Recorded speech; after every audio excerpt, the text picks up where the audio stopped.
Okay, here we go. Stand by. 3, 2, 1. The thinking atheist. It's not a person. It's a symbol. An idea. The population of atheists in this country is going through the roof. Rejecting faith. Pursuing knowledge. Challenging the sacred. If I tell the truth, it's because I tell the truth. Not because I put my hand on a book and made a wish. And working together for a more rational world. Take the risk of thinking for yourself. Much more happiness, truth, beauty, and wisdom will come to you that way. Assume nothing. Question everything. And start thinking. This is the Thinking Atheist Podcast, hosted by Seth Andrews.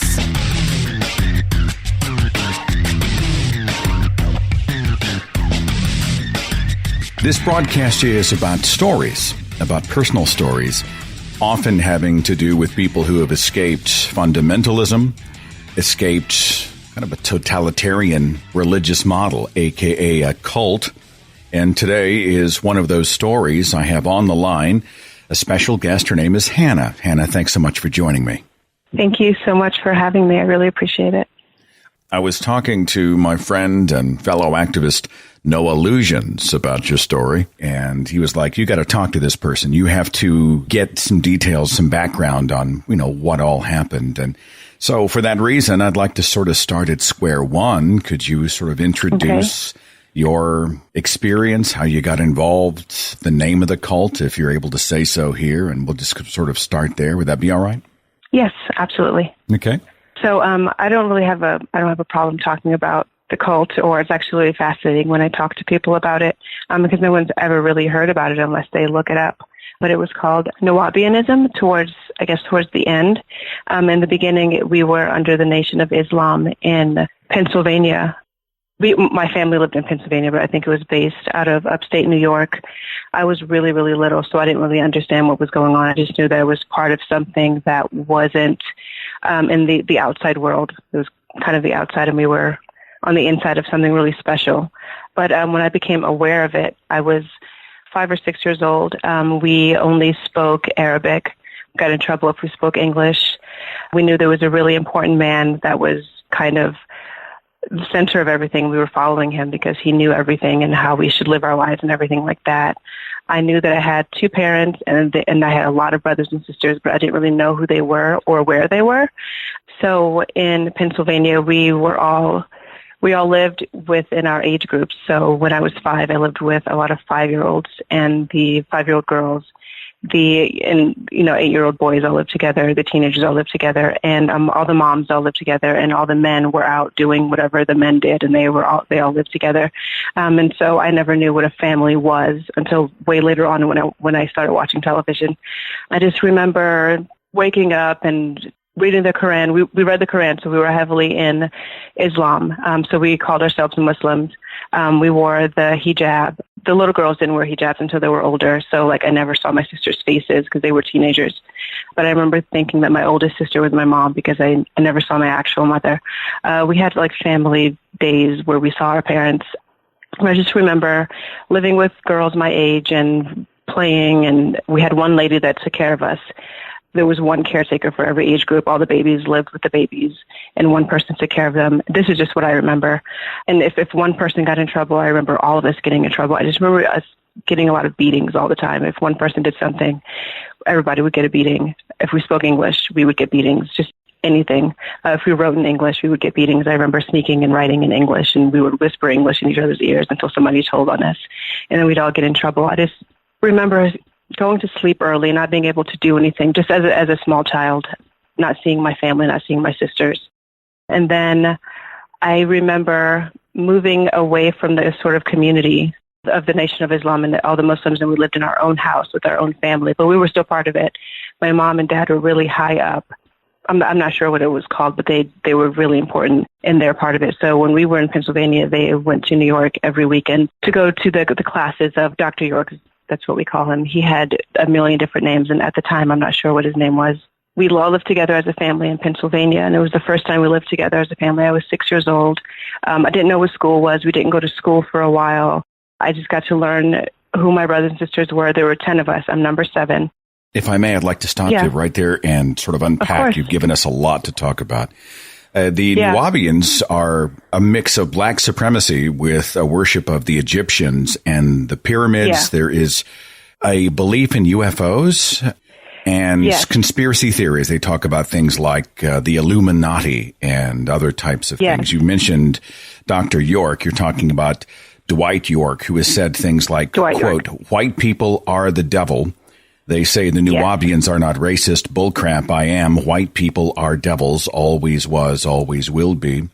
Another quote from Dwight York from his essay, Santa or Satan, The Fallacy of Christmas. He said, Christianity is merely a tool used by the devil to keep you, the Nubian, black man, woman, and child, blind to your true heritage and perfect way of life, Islam. It is another means of slavery. They remind me a little bit of the black Hebrew Israelites who made an appearance this last January during that big controversy at the Lincoln Memorial. They believe that they are descendants, direct descendants of the 12 tribes of Israel. Am I on track so far with some of those details? Yes. Okay. Yep. And absolutely. Did you hear some of this language? You know, the Illuminati are in control of all things private and public, the government sectors. All the halls of power are infected with this sort of, I don't know, it's like Spectre from James Bond, you know? I mean, is that accurate? Yes, even especially when I got older and understood more, like none of the Nuwaubians had like actual jobs because they didn't trust the man and trust the white man. And we were just told, you know, not to trust white people and that they were white devils. Like that term was thrown around all the time when I was younger. You mentioned that everybody was punished for a single infraction. Is this like peer pressure? In other words, everybody was so afraid of punishment for everybody else that it was a way of towing the line? I mean, I don't want to put words in your mouth, but and what's the motivation? That sounds like it makes sense because I didn't understand when we were children, and if somebody did something bad, we would all get in trouble. And different women or different people that was in charge of certain groups, some were more strict than others, but I felt like we always got the worst ones. And so it was just, I'm in charge. You do as I say, everybody listen to me. So if one person does something bad, everybody would get punished. In my memory and thinking about it, I just remember being unhappy and just being punished all the time. And I thought I was an angel when I was little, but I'm sure you were. That's just what I remember. And, you know, it's funny and this is a cliche, of course, but when we talk about Pennsylvania, people are like, oh, you know, the Amish and the Mennonites. They don't think Nation of Islam, right? This is a common thing. Like most people aren't thinking Pennsylvania when they talk about an Islamic cult, right? Right. Can you help paint the picture as to, I mean, how big this group is and their circle of influence? Right. Yes. Yeah, so when it was moved to Georgia, when we all followed him to Georgia, there were thousands and thousands of members, and the compound that it was on was called Tamaray towards the end, with all the pyramids and just tons of buildings and houses, and he had a huge mansion up there, and there was even a time when musical artists would come there to perform. Like they had a stage, and I remember there was a huge screen and watching the Mike Tyson, Evander Holyfield fight where he bit his ear off. Like it was, and you had to buy tickets to come to the show. Like it was huge. And everybody in the town where we lived about 45 minutes outside of the compound in a neighboring city, and everyone in the city that I lived in Milledgeville, Georgia, knew about it. And so when I was in school, in middle school, it was a really hard time for me because it was very well known in that part of Georgia. Was Dwight York considered a kind of god? Oh, he was God. Absolutely. Did you worship him? Yes, I did. Our whole family did. We had pictures of him on our walls. Every Nuwaubian family that we knew had pictures of him on their wall. On their bookshelves were all of his books and his teachings. We were only allowed to listen to his tapes. We couldn't listen to music. He was also part of a musical group. We could only listen to his music. He was a big deal. He was like the second coming. He was arrested in 1964 for statutory rape, sex with a 13-year-old girl, suspended sentence. He was put on probation. Is this a common part of his story, using his position to have sexual access to people, including minors? Absolutely not. I had no idea about that. I read that on the internet years and years later after he was already in prison. We had no idea. No idea that part of his life was never known to us. And even the reasons why we moved to Georgia, I would tell people, I grew up in Pennsylvania. I was born in Pennsylvania, but we're in Georgia now. And they would ask me why. And I would say, I have no idea. And then I, found out that he was fleeing prosecution. So the FBI was onto him, and so he left and took everyone with him.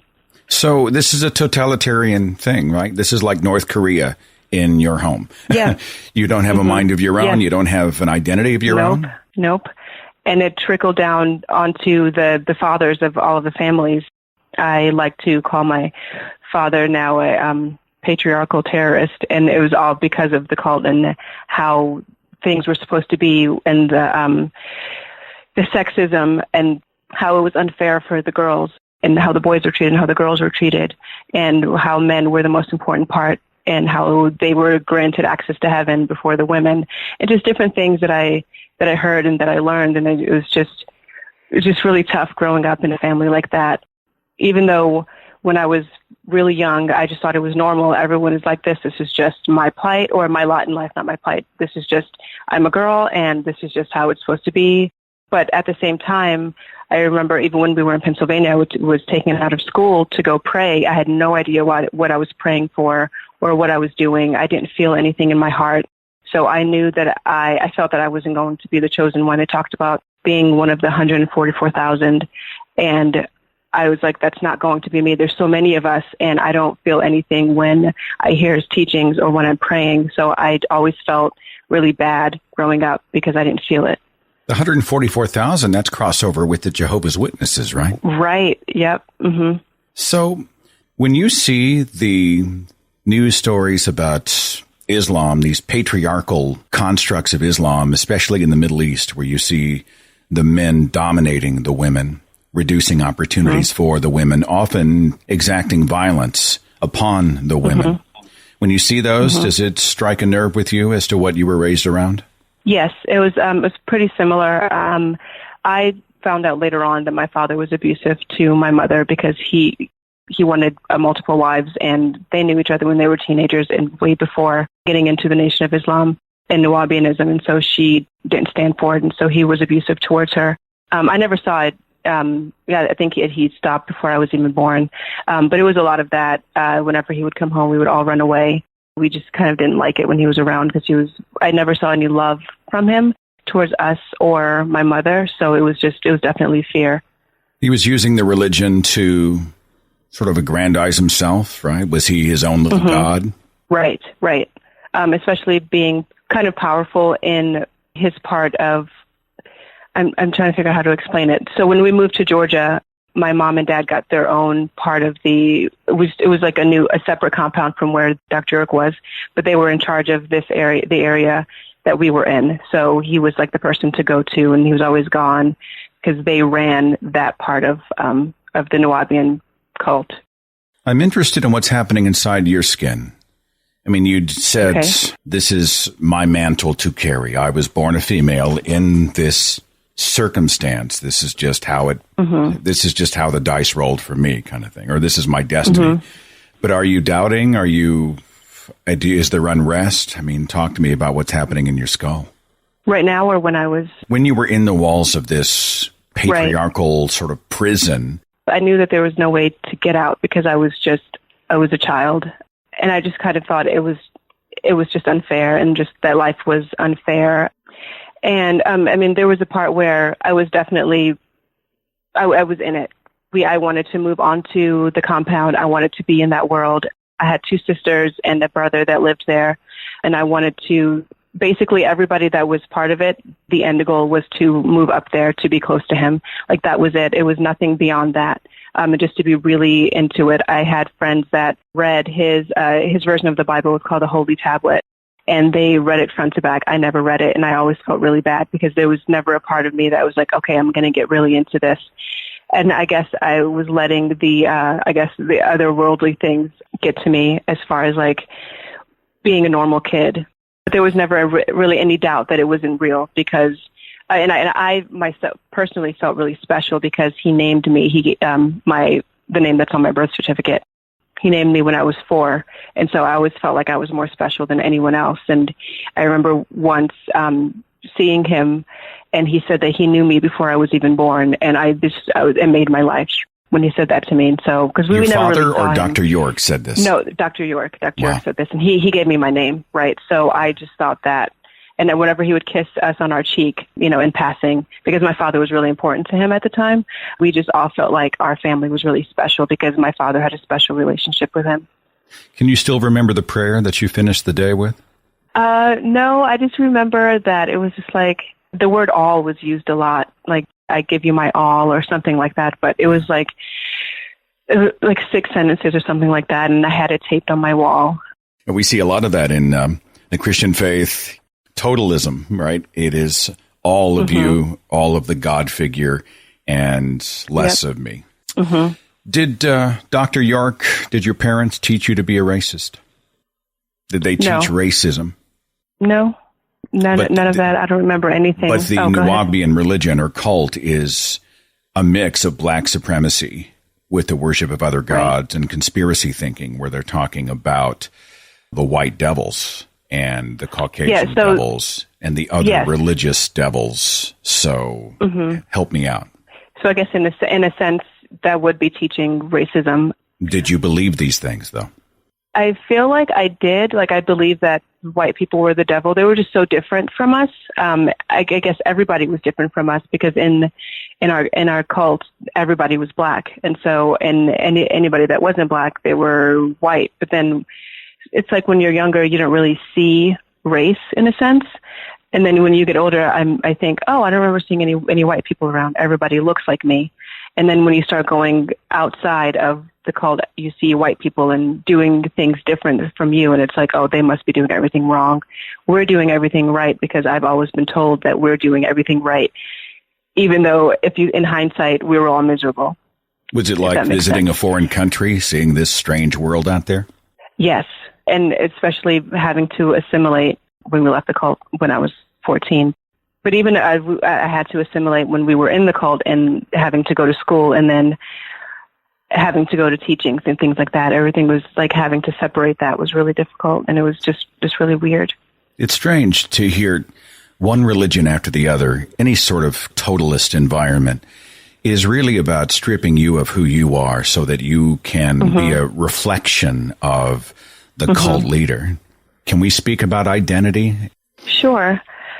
When I was younger, I can definitely say I didn't know who I was. I knew who I wanted to be. I wanted to be pious. I wanted to be the person that was worthy to live on, we called it the land. I wanted to be worthy of a person that lived up there. A lot of the girls shaved their heads and only had one braid on, I think it was like on the left or the right side. I never got to that stage, but I wanted to do that. I wanted to look the part. Being in the cult and then going to school to be with outsiders, if you will, and having to separate that and not wanting them to know that I was part of it was really difficult, especially to find out who I was and who I wanted to be. Did I want to be this normal person and have friends, or did I want to be this religious girl? I didn't have any friends. I didn't know how to talk to people on the outside, so from the first grade up until about 7th grade or 6th grade, I didn't talk in school. I was 100% mute. I wrote notes to my teacher to communicate with them. And so there was that other part of my life that I never really talked about, even with my family. And I was bullied a lot in middle school because of the cult. And I had a sister that I went to school with. She talked about it all the time and would tell everyone about it. And then they found out that we were sisters. And then that was even worse. So going back to my sense of identity, I just didn't want to be a person. I wanted to be invisible. I hated just everything. I didn't want to go to school. I didn't want to be in my family because it's all they talked about. So as far as identity goes, I didn't have one. I didn't know what I wanted to be. And then on top of that, watching television and seeing how other people lived and seeing what families were like and what other girls my age were like, what other black girls were doing, and then seeing white people on TV and what they were up to and seeing that, wait, these people aren't the devil. They seem just as normal as I want to be. So it was just really difficult, especially going through puberty and being poor and not having a real family structure. So when I talk about my childhood and everyone has, quote unquote normal childhood, and I just have to say mine was just completely different, and it would you'd have to give me a couple hours to explain. I hope well, you've done great in the time you've had so far. I'm talking here with Hanna about her escape from the Nuwaubian cult And I've got to take a real short break. When I come back, we're going to talk about her escape from the cult and the discovery of who she was and who she is. How did all that come together? So hang on. We'll do that right after this. With HelloFresh, you, like me, can conquer your kitchen with deliciously simple recipes and perfectly pre-measured ingredients delivered right to your door. HelloFresh is a meal kit delivery service that makes cooking enjoyable and easy, without the time running to the grocery store, without the unnecessary food waste. Just fresh ingredients delivered in a specially insulated box right to your front door, easy to understand 6-step recipe cards. You just need a few pots and pans, about 30 minutes to prepare with minimal cleanup, and you are set. HelloFresh has 3 plans that you can choose from: the classic, the veggie, or the family plan. Natalie and I do the classic plan because there's just the 2 of us here at the house. We are huge fans of a dish called the Presto Pesto Panko Chicken. Panko and mozzarella with pesto baked onto the top of chicken breast. It's delicious. I love it so much I served it for company a few weeks ago. Just one of the many reasons that HelloFresh is hands down my favorite meal kit delivery service. And right now, my listeners can get $80 off their first month of HelloFresh, which is like getting 8 meals for free. So for $80 off your first month of HelloFresh, go to HelloFresh.com/TheThinkingAtheist and enter promo code SethAndrews80. That's $80 off your first month of HelloFresh at HelloFresh.com/TheThinkingAtheist. Promo code SethAndrews80.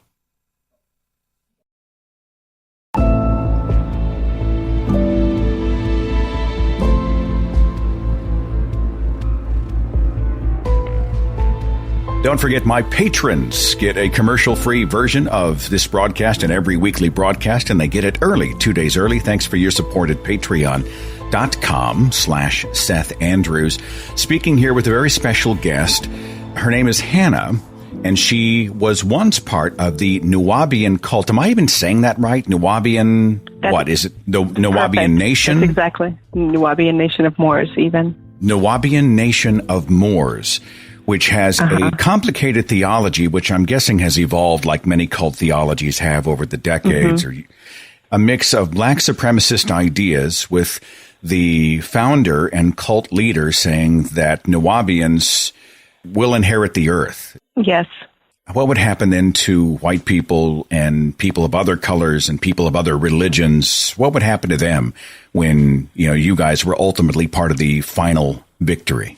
So what was supposed to happen, from what I remember from just different teachings, because I really didn't read a lot of it because I just felt it was really difficult for me to go and actually read his work. You didn't have a church service or temple or anything like that? So on the compound there was, but it was only for adults. So the children couldn't go. Later on, he started teaching in front of the children and to the kids, and he started using profanity, so it got really weird towards the end. But no, we actually didn't go. Only the adults went. Okay. But I don't know if it was because there were so many of us and they didn't want to take all of us, but it wasn't the same as having a church. No. So you talk about the land. Is this land in New York? Is this like Mecca that we're talking about here? Yeah. So it's like Mecca, but this was in Georgia. The land that you're speaking about is like... It's the compound. Yeah, so it's like this is where he lived. This is where the pyramids were. This is where all the housing were, where everyone that moved up there. It was called Tamaray. And so we just called it the land. So whenever I talk about my story, I always say the land, because whenever my family talk about it, we always say the land. In Georgia. Okay. I'm sorry. I heard the word pyramids, Hanna. Like actual pyramids? Yes, there were pyramids on Tamaray, the land, the compound where he lived. It was, I think, I can't remember how many acres, 3,000, 4,000 acres. But there were, I think, 2 pyramids. There was even, around one of the pyramids was like a pilgrimage. You could walk around and reflect and pray. There was a restaurant. There was an entertaining space with a stage. There were tons of houses. And then there was his mansion. But yes, there was a giant black pyramid. The purpose of the pyramids was what? There was like a pilgrimage path. I think they took it from another religion, but it was influenced by Egyptians. And so we talked a lot about pyramids and Egypt and a lot of different kind of figures, like Nefertiti. She was part of, a lot of those kind of figures during that time. He talked a lot about Egyptians. All of a sudden, one day, your father just disappears? Yes. Okay. So this was in the 98, maybe before that. I was in middle school, and I remember when he left, this was the poorest that I remember that we were. And one morning he was gone, and I'm sure there was a plan for him to go, obviously.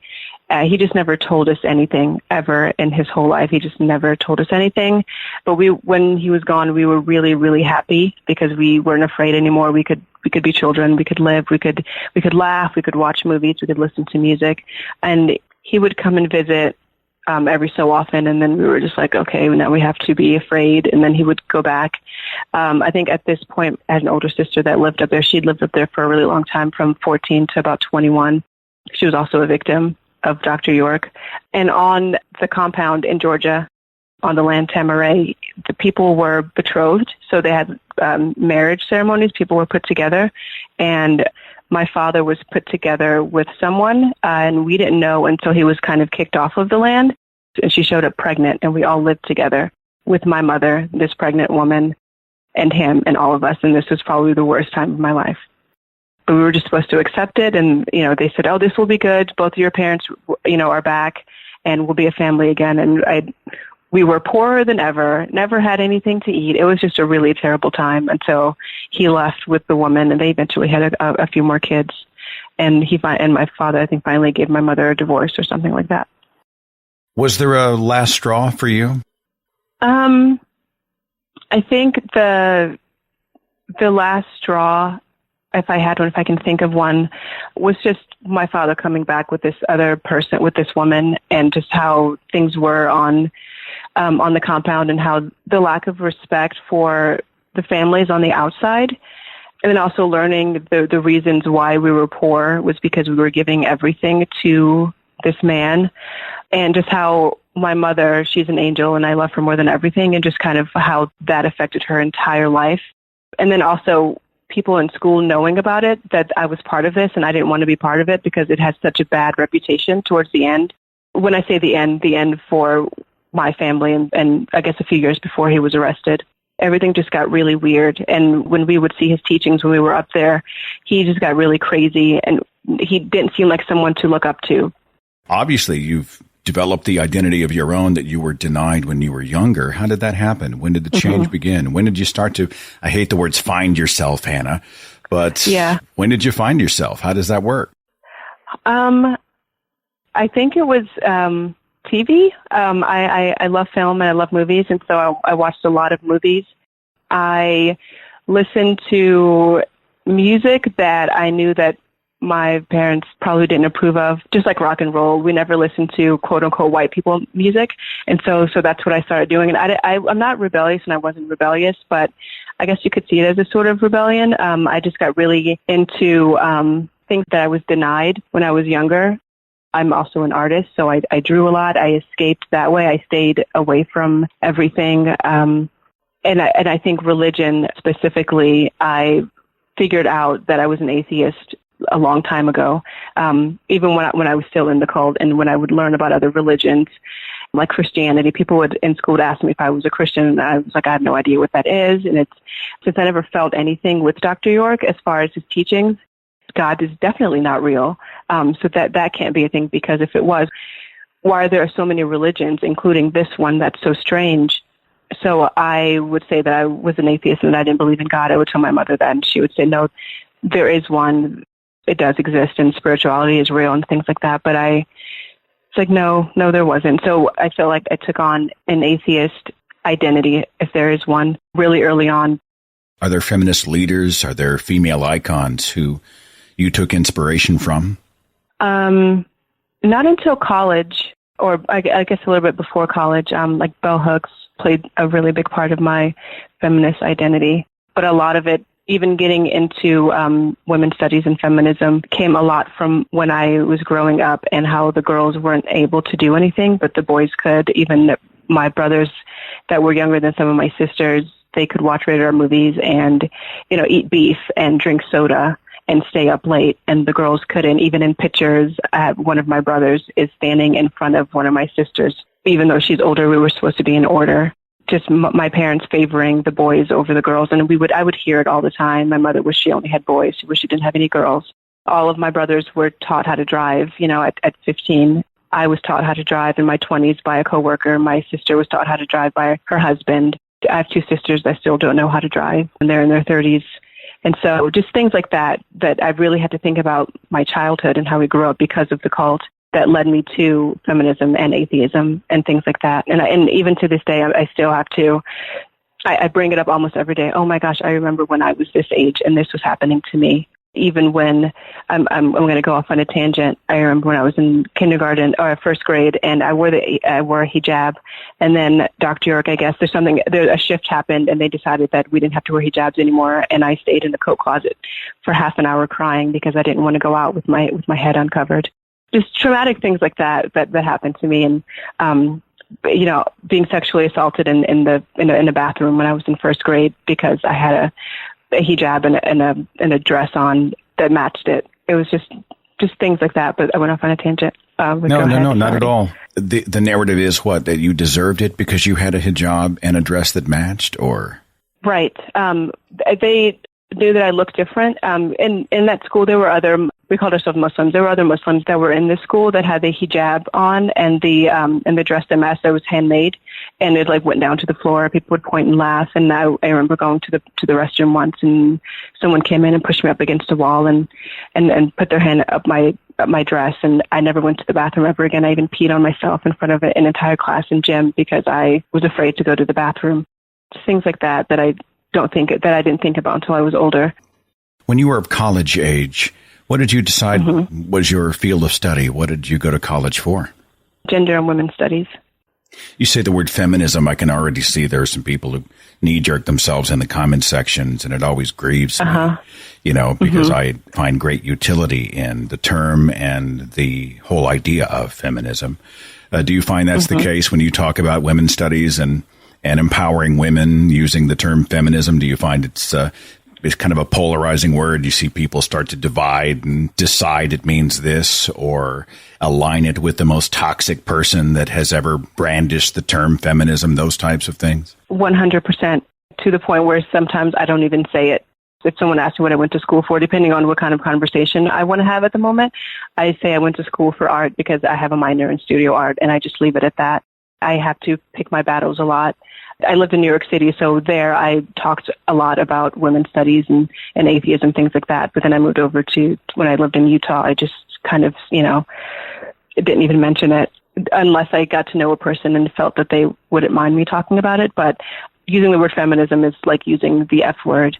And what even is that? What's women's studies? Why would you go to school for that? What about men's studies? What about this? What about that? So yes, it's all the time whenever I talk about it. I always say that historically, in fact, I wrote a blog article about this years ago, that, it has not been the man who has been silenced and robbed of identity and crushed under boots and all those types of things. It has been the female. And I accept and even embrace the word feminism when it comes to discussions about equality, women having equality to men. And doesn't mean that there aren't exceptions to the rule where men get the short end of the stick. And, people seem to speak in these binary ways, Hanna. I mean, they just want everything to fit in half of a Twitter post, and it makes discourse on these important issues very difficult, right? Absolutely. Oh, my gosh, 100%. Women have been silenced and things like that. And then they say, but men have also been silenced during this time and things like that. It's like, yes, I'm not saying that they haven't, but if you had to measure struggle, then I think the women would tip the pot. Yeah. How are you doing today? You doing all right in your heart? Yeah, absolutely. My brothers and sisters and I have never been closer, and we take care of our mother. We know that she's the angel that she is. And also when I was talking about it with Noah, I was telling him that I don't feel, I'm not triggered by anything. I don't have any kind of PTSD that I feel like one of my other sisters would. She doesn't talk about it at all because she lived up there for 6 or 7 years and was actually a victim. And a lot of our other family friends that lived there are also victims of Dr. York. But I saw it from kind of the outside, even though I was inside. And I don't know if it's because of school or my understanding of sociology or atheism or anything, but I don't feel that I'm affected by it negatively. I don't ever want to bring it up. I don't feel uncomfortable talking about it. So I'm doing great. I feel like I'm doing really well. And it's, I think, an important thing that you're out there talking about what these cults do, how they operate, the damage they do, and why it's important for us to be advocates for people, right? Absolutely. And the number that the cult has done for my family. And even after Dr. York was arrested and everything happened, some members of my family, including my father, got into the Hebrew Israelites. So when you mentioned that, I was like, oh, I know all about that. So, they were a part of that. And then a lot of the same things were happening. And then, the women were treated even worse. I mean, not even worse, but they could only wear dresses and just, things like that. And even when we were on our periods and being Nuwaubians, we were considered unclean. We couldn't go near men or go in the kitchen and things like that. And my sisters still use those words and still feel that way about it because it's been so ingrained in us as women, things that are natural. Drew York, for the curious, was convicted of many counts of child molestation and finance violations and sentenced in April of 2004. He was sentenced to 135 years in federal prison. What are your thoughts and feelings when you hear that, Hanna? That this person has been so important to my family and my whole life growing up and my childhood. Why my family is the way it is because of this person. He gave me my birth name.